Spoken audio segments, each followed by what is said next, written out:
The man history remembers as General Franco was born on December 4, 1892, in the coastal city of El Ferrol, in the Galicia region of northwestern Spain. His full name was Francisco Franco Baharmond. Franco came from a long line of naval officers.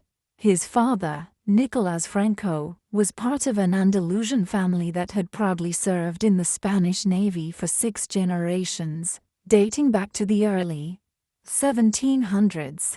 Nicolás continued this tradition, working as an officer in the Spanish naval administration during the late 19th century.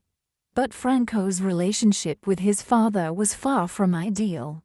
Nicolás was eccentric, indulgent, and often careless, traits young Francisco came to deeply resent.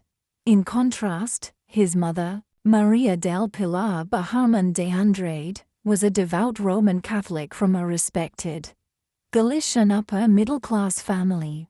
Franco admired her deeply, especially her serious nature and strong religious values, which were the opposite of his father's character. As a boy, Francisco was quiet, disciplined, and serious. Like his ancestors, he was originally meant to join the Spanish Navy. But everything changed in 1907, when he was just 14 years old. That year, his father abandoned the family and eventually remarried in Madrid, a betrayal Franco never forgave. Soon after, Franco gave up his plans for the Navy and instead enrolled at the Spanish Infantry Academy in Toledo.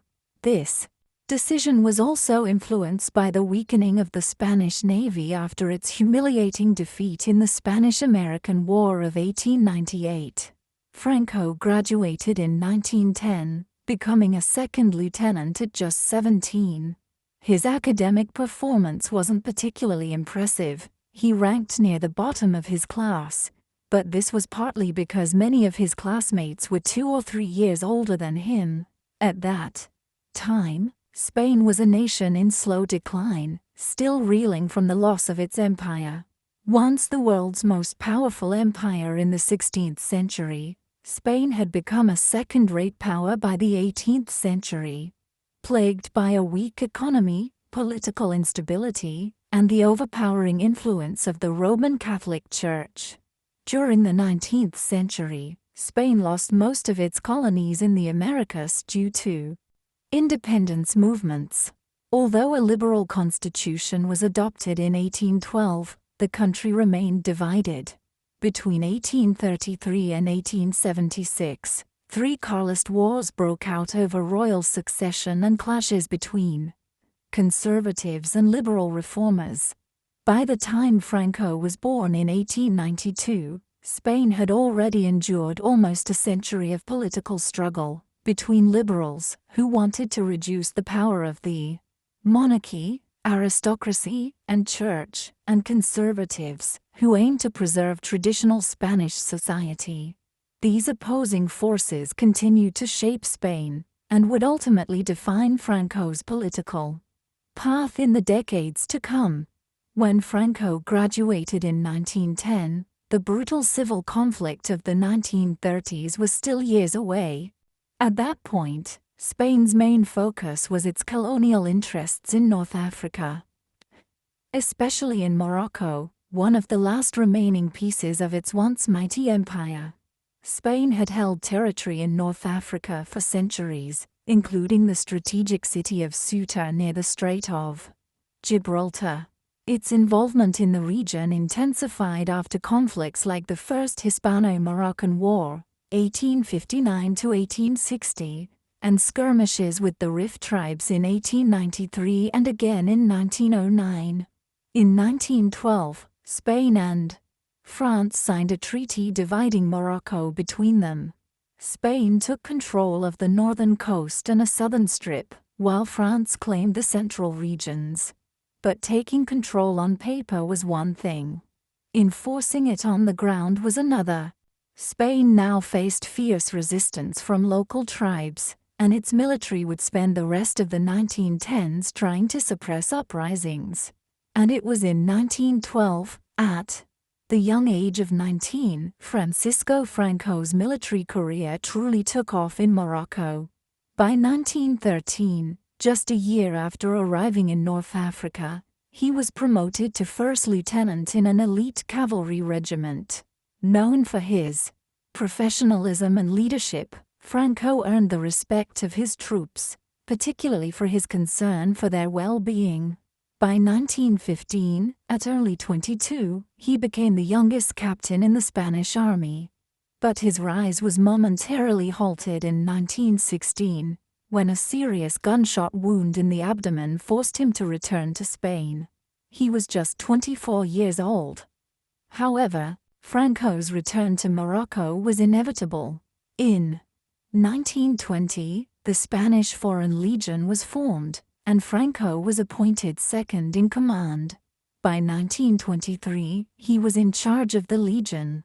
That year, he also married Maria del Carmen Polo, and the couple had a daughter, Maria del Carmen, in 1926. Franco's rising prominence led to an audience with King Alfonso XIII in 1923, highlighting his growing reputation in Spain. The political landscape was shifting, and in September 1923, General Miguel Primo de Rivera took power in a military coup, effectively becoming Spain's ruler for the next 7 years. His slogan, "Country, Religion, Monarchy," reflected his desire for a traditional, conservative Spain. Back in North Africa, Franco played a pivotal role in ending the Rif War between Spain and Berber tribes in the Rif Mountains, a brutal conflict that lasted from 1921 to 1926. His success made him a national hero.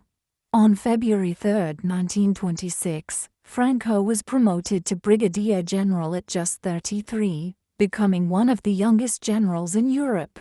In 1928, Franco was appointed director of the General Military Academy in Zaragoza, a position that would become crucial for his rise to power in the 1930s. His influence at the academy earned him loyal followers, many of whom would later support him during Spain's turbulent political years. The events that set the stage for the Spanish Civil War began in 1930. General Primo de Rivera, who had been ruling Spain since 1923, resigned due to an economic crisis and growing public dissatisfaction. This triggered a period of instability, culminating in April 1931, when Republican forces won municipal elections. The results were seen as a referendum on the monarchy, and within days, King Alfonso XIII left Spain, never formally abdicating. This led to the birth of the Second Spanish Republic, marking the end of the monarchy and the start of a new era of reforms. The newly established government immediately set about restructuring Spain, tackling the economy, the military, and the role of the church. Franco, a staunch monarchist and loyal to the old regime, found himself sidelined. He was removed from his post at the Zaragoza Academy, and the academy itself was dissolved. Despite his opposition to the Republic, Franco reluctantly accepted the new political reality and indicated his willingness to cooperate in the early years of the Republic. However, political instability was rampant. The country was caught between liberal and conservative factions, with multiple attempted coups and internal conflicts. In 1933, elections led to a victory for the conservative Spanish Confederation of the Autonomous Right, which was a boost for Franco's career. He was restored to more active military duty and, by 1934, was promoted to Major General. That same year, Franco was assigned to crush a miners' revolt in Asturias, sparked by the rise of conservative power. His brutal suppression of the uprising brought him national attention. In 1935, Franco was made chief of their general staff, signaling his growing influence in the Spanish military. Franco's response to the Asturias revolt laid bare his political ideology. He viewed the miners as part of a socialist and communist threat to Spain's traditional values. His anti-leftist stance would become a defining feature of his politics in the years to come. By 1936, Spain was on the edge of civil war. The political climate was more polarized than ever, with left-wing coalitions of socialists, communists, and republicans on one side, and right-wing monarchists, conservatives, and ultra-Catholics on the other. The military hierarchy, including Franco, leaned heavily toward the right. In the February 1936 elections, the left-wing Popular Front emerged victorious, and Manuel Azaña became president of the newly formed left-wing government. But Spain's political future was uncertain. The tension between left and right was growing, and the path was set for the explosive conflict that would ignite the Spanish Civil War just months later. The appointment of Manuel Azaña as president in 1936 marked a turning point for Spain, sparking factions on the right, especially within the military, to begin plotting a coup d'état. At this time, Franco was stationed in the Canary Islands as a military commander, which in many ways was a form of exile. Though previously staying aloof from political movements, Franco was now contacted by military officers seeking to overthrow the Second Spanish Republic and end the chaos that had dominated Spanish politics throughout the 1930s. In June 1936, Franco met with the conspirators in a forest on the island of Tenerife to discuss the coup. Initially, he hesitated, but over the following weeks, he would commit to the rebellion. The revolt was led by General José Sanjurjo, a monarchist exiled in Portugal, and Emilio Mola, the Duke of Mola, who led the nationalist forces on the Spanish mainland. Franco took command of the Army of Africa, stationed in North Africa. The coup officially began on July 17, 1936, a day earlier than planned, when the Army of Africa rebelled in Morocco. Franco quickly flew from the Canary Islands to join the forces in North Africa. As rebel forces began taking control of key areas in Spain. By the end of July 1936, the nationalists had seized control of several regions, including Zaragoza, Seville, Córdoba, Valladolid, Burgos, and Pamplona. Meanwhile, the Republicans maintained control of the larger cities, including Madrid, Barcelona, Bilbao, and Valencia, setting the stage for a bloody, prolonged conflict. The war soon became a proxy battleground between the political right and left of Europe.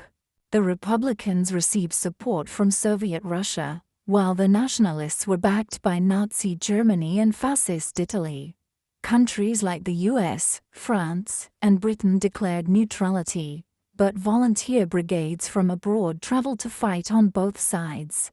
The war also became a testing ground for new military technology, particularly the advances in aviation since World War I. As the war dragged on, Franco successfully secured North Africa and began his march toward Madrid. His goal was to capture the Spanish capital quickly, bringing a swift end to the war. However, by October 1936, the Republicans, with the support of Soviet aid, had managed to prevent Franco's advance. The possibility of a quick nationalist victory now seemed unlikely. By late 1936 and 1937, the war had turned into a grueling war of attrition. The nationalists set up a provisional government in Burgos, a town historically significant for the nationalists, and on October 1, 1936, Franco was declared Generalissimo, the supreme leader of the nationalist forces. Franco's rise to leadership came after the deaths of his fellow rebel leaders. General José Sanjurjo died in a plane crash on July 20, 1936, and Emilio Mola was killed in another air accident on June 3, 1937. With both leaders out of the picture, Franco became the undisputed head of the nationalist movement. In 1937, the Falange Española, a fascist political party founded in 1934, became a key player in the nationalist cause. Originally, Franco hadn't aligned with the Falange, but in April 1937, he merged it with other right-wing groups, including monarchists and ultra-Catholics, to form the Falange Española Tradicionalista y de las Juntas de Ofensiva. Nacional Sindicalista, a fascist, authoritarian party that would dominate Spain for decades. By the summer of 1937, Franco was the unquestioned leader of the nationalists, who had secured most of Western Spain and important strongholds like Coruña, Leon, Seville, and Granada. The Republicans, on the other hand, controlled the northeast Basque Country, the Central Plateau, and Madrid. One of the most notorious episodes of the Spanish Civil War occurred in April 1937.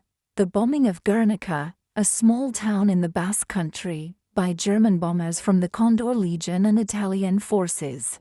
The raid targeted civilians, killing hundreds, if not more, and it remains one of the most infamous atrocities of the war. This bombing was part of a larger effort to help Franco's forces capture the town of Bilbao, securing northern Spain for the nationalists. After the bombing of Guernica, the nationalists made significant strides in the north and northeast of Spain. By June 19, 1937, the regional capital of Bilbao had fallen after a 2-month siege, and by October 1937, they had completed the conquest of the Basque Country, strengthening their hold on northern Spain and the surrounding Aragonese countryside. However, the Republicans still controlled important territories along the Mediterranean coast, including Barcelona and Valencia. 1938 would prove to be the pivotal year in the conflict. In late 1937, the Republicans launched an offensive to recapture the city of Teruel, located halfway between Barcelona and Valencia in eastern Aragon. The Republicans aimed to secure Catalonia and divert nationalist forces from the capital. Both sides committed massive forces, with more than 100,000 troops engaged in the brutal fighting over Teruel. The battle, fought during one of the coldest winters Spain had seen in 20 years, resulted in devastating casualties on both sides, with over 60,000 dead by early 1938. The Republicans eventually took Teruel in January, but by February, a nationalist counteroffensive retook the town. This marked a turning point. Teruel drained Republican resources and morale. Franco, seizing the momentum, launched a major offensive in March 1938, advancing towards the Mediterranean. By mid-April, the nationalists had entered Catalonia and Valencia, leaving the Republicans with only a few isolated territories, the Meseta region, Valencia, and a small pocket around Barcelona. The final push began in December 1938, when Franco's forces invaded Catalonia, severing the Republicans' last major supply lines. By January 15, 1939, Tarragona had fallen, and by January 26, Barcelona was captured. With the fall of Barcelona, it became clear that the Civil War was nearing its end. Within weeks, Britain and France, which had previously remained neutral, recognized Franco's regime as the official government of Spain. The war formally ended in the spring of 1939. On March 6, Republican Prime Minister Juan Negrín fled to France, signaling the collapse of the Republican government. A final nationalist offensive began in late March, and by March 28, Franco's forces had entered Madrid, followed by the surrender of Valencia just days later. On April 1st, Franco declared victory over the Republicans, and the last holdout in Alicante capitulated. After nearly 3 years of war, Franco was now the undisputed ruler of Spain. The aftermath of the war was brutal. Historians estimate that 30,000 Republicans were executed in the immediate months following Franco's victory, with tens of thousands more imprisoned. Hundreds of thousands fled to countries like France and South America, while many Republicans sought refuge across the Pyrenees. This period of persecution became one of the most horrific chapters of Franco's dictatorship. Despite aspirations to rebuild Spain after the war, Franco was soon overshadowed by events elsewhere in Europe. Nazi Germany, which had supported Franco during the war, was pursuing its own aggressive expansion. In March 1936, Germany remilitarized the Rhineland. By March 1938, Germany annexed Austria. As Nazi aggression spread through Central Europe, Britain and France initially attempted to appease Hitler, but the invasion of Poland in September 1939 led both nations to declare war on Germany, marking the start of World War II. When World War II broke out in September 1939, many expected Franco to ally with Nazi Germany and fascist Italy, given their crucial support during the Spanish Civil War. However, despite this shared history, Spain largely remained neutral throughout the conflict. Franco's decision was initially influenced by war exhaustion. Having only just secured victory in April 1939, Spain was still recovering from the devastation of the Civil War. But in June 1940, after the German conquest of Denmark, Norway, and the Low Countries, Franco signaled to Hitler that he might join the Axis powers. This led to talks in October 1940 at Hendaye, in southern France.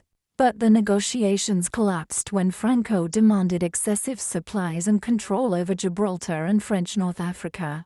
With this failed alliance, Franco took a more cautious, opportunistic approach.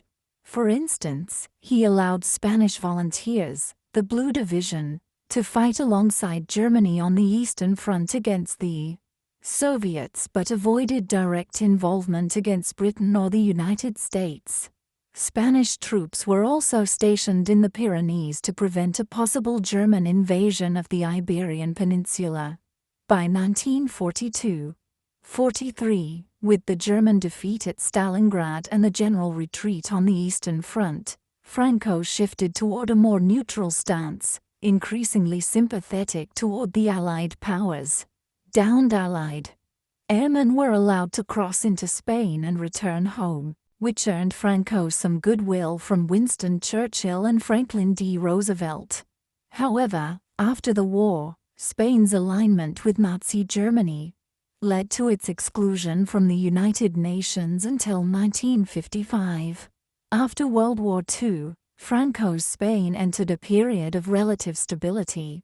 From 1945 until Franco's death in 1975, Spain enjoyed its longest period of political stability since the 18th century. Despite being a dictatorship, Franco's rule, often referred to as Francoist Spain, was marked by a blend of military authoritarianism and conservative nationalism. His regime was not ideologically fascist like Hitler's or Mussolini's, but rather a military dictatorship that emphasized Catholicism, nationalism, and anti-leftist policies. The Falange Española, the political party he had created during the Civil War, was the only legal political entity in Spain from 1939 until the late 1950s. However, by 1958, it was rebranded as the Movimiento Nacional, National Movement, distancing itself from its earlier fascist roots. Even though Franco sought to unify Spain under his regime, he did so through harsh political repression. Left-wing organizations, trade unions, and regional separatist movements were ruthlessly suppressed. In regions like the Basque Country and Catalonia, where regional identity was strong, the repression often backfired. In 1959, the Basque separatist group ETA, Euskadi Taraskatasuna, or Basque Homeland and Liberty, was formed, and throughout the 1960s, it escalated its campaign through bombings, assassinations, and kidnappings, aiming to force Spain to grant independence to the Basque region. One of the darkest aspects of Franco's dictatorship was the abduction of children from Republican families. This policy, a form of social engineering, aimed to remove children who might have been raised with left-wing or socialist ideologies and instead place them with nationalist families. The goal was to ensure these children were raised as conservatives, aligning with Francoist values. This practice began during the Spanish Civil War, especially targeting children whose parents were killed, but expanded in the 1940s to include children of those arrested or imprisoned for being Republicans. By the time it ended in the 1950s, it involved tens of thousands of children, perhaps even hundreds of thousands. Many of these children were never told the truth about their origins or were never reunited with their families. The legacy of these children, often referred to as the lost children of Francoism, remains one of the regime's most heinous crimes. Meanwhile, in the 1940s and 1950s, the Roman Catholic Church solidified its powerful position in Spain, closely allied with Franco's regime. The Church was given nearly complete control over Spain's educational system, including universities, where professors had to meet Catholic criteria. In Spanish society, laws on divorce, contraception, and abortion were strictly banned. Perhaps most oppressive was the treatment of women. During the Second Spanish Republic, progressive laws had advanced women's rights, but under Franco, these were repealed, and women were increasingly confined to traditional roles. Women were barred from working in many professions and needed permission from a husband or male relative to perform even basic tasks like opening a bank account. The late 1950s marked a period of change for Spain's colonial holdings in North Africa. In 1956, Spain relinquished some of its territory in Morocco after France granted independence to its part of Morocco. However, this did not prevent conflict between Franco's Spain and Sultan Mohammed V of Morocco. The Ifni War, lasting from 1957 to 1958, resulted in Spain ceding Tafaya to Morocco, and further territorial concessions followed. Spain's colonies in the Gulf of Guinea gained independence in 1968, forming Equatorial Guinea. In 1975, shortly before Franco's death, Spain began withdrawing from the Spanish Sahara, a region whose sovereignty is still contested between Morocco and Mauritania. Despite these changes, Spain retained control of a few small enclaves in North Africa, like Ceuta and Melilla, which remain part of Spain. Today, as the years passed and the memory of the Civil War faded, Franco's regime became somewhat more liberal. The oppressive period known as the White Terror, during which Republicans were persecuted both during and immediately after the war, gradually subsided in the 1940s. By then, Spain no longer had many internal enemies to persecute. Concentration camps that had held Republican prisoners began to close, with the last one, at Miranda de Ebro, shutting down in 1947. In contrast, by the late 1950s, unofficial trade unions began to operate in Spain without facing the same harsh crackdown that would have occurred earlier in the regime.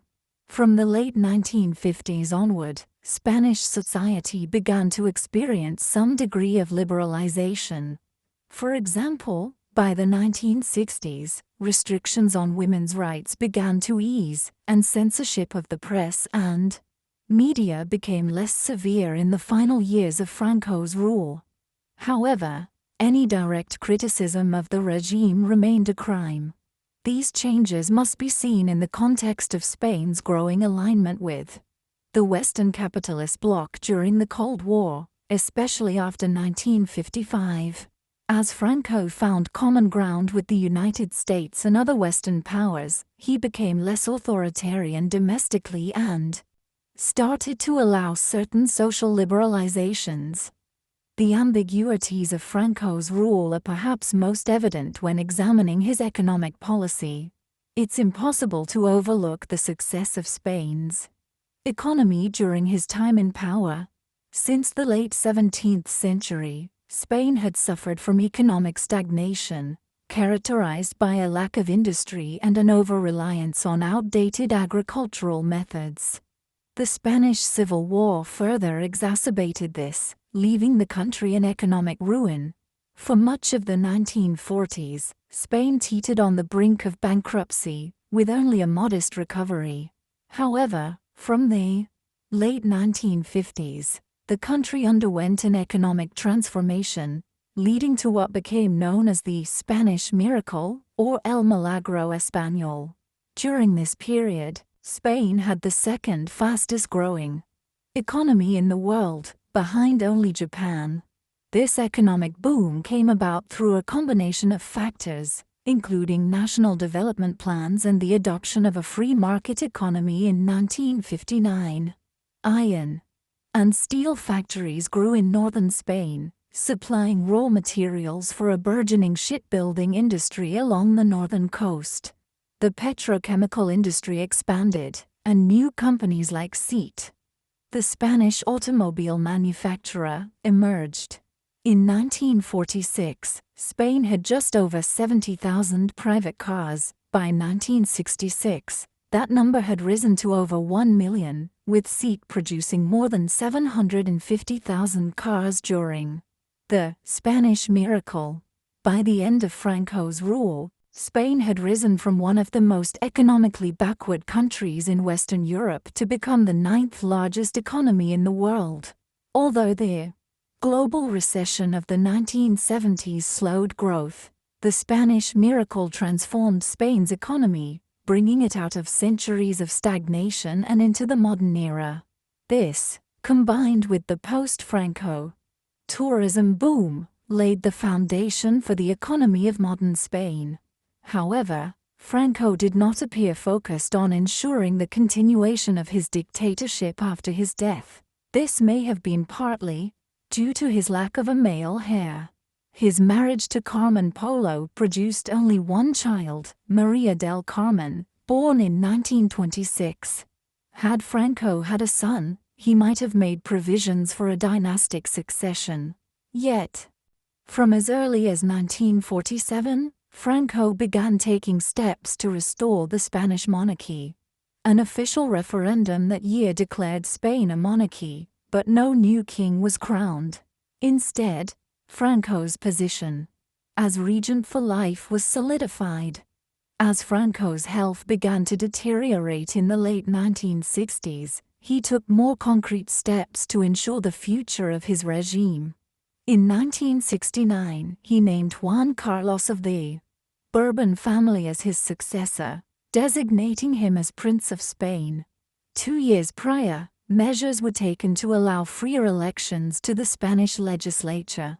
In 1973, Franco stepped down as prime minister, appointing Luis Carrero Blanco as his successor, signaling the beginning of a gradual transition away from Francoist rule. Luis Carrero Blanco, a longtime ally of Franco, had served alongside him in North Africa during the 1920s and in the Spanish Civil War. Appointed prime minister in 1973, Blanco's time in office was tragically cut short when he was killed by a bombing in December 1973, carried out by the Basque terrorist group ETA. After Blanco's death, 2 more individuals, Torquato Fernández Miranda and Carlos Arias Navarro, took on the role of prime minister before Franco's passing. However, despite delegating some power, Franco continued to hold many key positions, including that of head of state. Although his authority was more symbolic, and he still controlled the military. Although Franco's health was clearly in decline by the late 1960s, significant steps toward a transition to a less authoritarian system were being made. These changes, which began in the 1960s, paved the way for the shift to a more democratic Spain after Franco's death in 1975. By the early 1970s, Franco, in his late 70s, was suffering from Parkinson's disease, and his health deteriorated rapidly. In 1974, he was frequently unable to perform his duties, which were increasingly carried out by Prince Juan Carlos. His final public appearance took place on October 1, 1975, when he delivered a speech in Madrid, appearing frail and weak. 4 weeks later, he fell into a coma and was placed on life support. The exact time of Franco's death remains disputed. It is unclear whether he died on November 19 or in the early hours of November 20, either from a heart attack or septic shock. He was buried in the Valley of the Fallen, a large mausoleum near Madrid originally built as a memorial for victims of the Civil War. However, his remains were exhumed in 2019 and reburied in a family crypt on the outskirts of Madrid. Upon Franco's death, Juan Carlos, despite pledging to maintain the system Franco had established, began to swiftly dismantle the authoritarian state. Over the next 3 years, a constitutional monarchy was established. In June 1977, Spain held its first free elections since the Civil War, signaling a clear departure from Franco-era politics. The left-wing and centrist parties emerged with a strong presence in parliament, marking a major shift in Spain's political landscape. In December 1978, Spain ratified a new constitution, forming the foundation of the modern constitutional monarchy. The country's transition to democracy was further solidified when a military coup attempt in February 1981 failed miserably. The coup, led by conservative elements within the military hoping to restore authoritarianism, was swiftly defeated, showcasing how far Spain had come in just a few years after Franco's death. Certainly, here's a rewritten version of the passage. General Francisco Franco remains one of the most complex and ambiguous dictators in 20th century Europe. He rose to power after a brutal civil war where the conservative military faction he led committed numerous atrocities, such as the infamous bombing of Guernica in 1937, and maintained close ties with Nazi Germany and fascist Italy. During the 1930s and 1940s, under Franco's rule, millions of Spanish civilians suffered, with countless killings, arrests, and brutal interference in their lives. After the Civil War, the Spanish courts carried out summary convictions, and Republicans were executed on a massive scale. Any evaluation of Franco's rule must start by acknowledging these horrific acts. However, Franco's regime was not static. It evolved over time. By the 1950s, Spain began to shift away from the earlier, overt totalitarianism and adopted a more controlled form of authoritarianism. In the later years of Franco's rule, significant changes occurred, particularly economically. Spain began to embrace ties with the United States and the Western Bloc of powers after its admission to the United Nations in 1955. The Spanish economic miracle, which took place between 1959 and the mid-1970s, pulled Spain out of centuries of economic stagnation, transforming it into one of the world's rising economic powers. This period of growth brought unprecedented prosperity and opportunities to the Spanish working and middle classes, though this does not in any way excuse the crimes of his earlier regime. These advancements are important to note when forming a balanced view of his time in power. Then there is Franco, the man himself. Who was he, really? He was deeply private, and the true Francisco Franco is hard to pin down. Perhaps, in the end, he can be best understood as a product of Spain's complex political history. Throughout his life, he adapted his political views to align with the shifting dynamics of European and global politics. Before the Civil War, Franco was a committed advocate of Spanish conservatism, which had been one of the dominant political ideologies in Spain since the early 19th century. His staunch anti-communism remained a central tenet of his political identity throughout his 4-decade rule. Despite his alliances with Hitler and Mussolini, Franco was never truly a fascist in the traditional sense. By the 1950s, his regime softened significantly, aligning itself with the United States and Western European countries as the Cold War unfolded. This made Franco's right-wing Spain a convenient ally to the West. Over time, Franco became a political chameleon, adapting to the changing political currents, a reflection of the turbulent and extreme period of European politics that characterized the first half of the 20th century. So, how should we view General Franco? Should we judge him solely by his brutal rise to power during the 1930s? Or do his later years of rule offer some redemption for his earlier crimes? It's a question that continues to provoke debate. What do you think?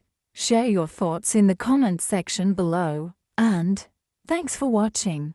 This version refines the structure, enhances clarity, and presents a more balanced reflection on Franco's complex legacy.